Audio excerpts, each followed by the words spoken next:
കഴിഞ്ഞ കുറേ ദിവസങ്ങളായി നിങ്ങളുടെ എല്ലാവരുടെയും ഇൻസ്റ്റാഗ്രാം വാളിൽ മിന്നിമാഞ്ഞുകൊണ്ടിരിക്കുന്ന ഒരു മുഖമാണ് ഈ കാണുന്നത്. നമ്മുടെ പെൻഗിന് ശേഷം ഇൻസ്റ്റാഗ്രാമിൽ വൈറലായിക്കൊണ്ടിരിക്കുന്ന ഈ നിഷ്കളങ്കമായ മുഖത്തിന് പിന്നിൽ ഒരു കഥയുണ്ട്. ജപ്പാനിലെ ഇച്ചിക്കാവ സിറ്റി മൃഗശാലയിൽ ജനിച്ച പഞ്ച് എന്ന കുഞ്ഞൻ കുട്ടിക്കുരങ്ങനാണ് നമ്മുടെ ഈ നിഷ്കളങ്കമായ മുഖത്തിനുടമ. ജനിച്ച് ദിവസങ്ങൾക്കകം തന്നെ അവൻ്റെ അമ്മ അവനെ ഉപേക്ഷിച്ചു.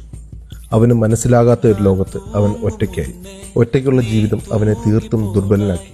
ദുർബലനും നിസ്സഹായനുമായ അവനിലേക്ക് മൃഗശാല അധികൃതരാണ് ഒരു ചെറിയ സ്റ്റഫ് ചെയ്ത കളിപ്പാട്ടം നൽകിയത്. പഞ്ചിനത് വെറുമൊരു കളിപ്പാട്ടത്തെക്കാൾ ഉപരിയായി അവൻ്റെ അമ്മയും ആശ്വാസവും വലിയൊരു ലോകവുമായി മാറി. വിട്ടുകൊടുക്കാൻ പേടിയുള്ളതുപോലെ അവൻ അതിനെ മുറുകെ കെട്ടിപ്പിടിച്ചു. അവൻ അതിനൊപ്പം ഉറങ്ങുന്നു, കളിക്കുന്നു, എല്ലായിടത്തും കൊണ്ടുപോകുന്നു.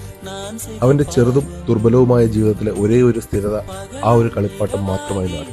ഒറ്റപ്പെട്ട ലോകത്ത് തനിക്ക് കിട്ടിയ കളിപ്പാട്ടവുമായുള്ള അവൻ്റെ ചങ്ങാട്ടം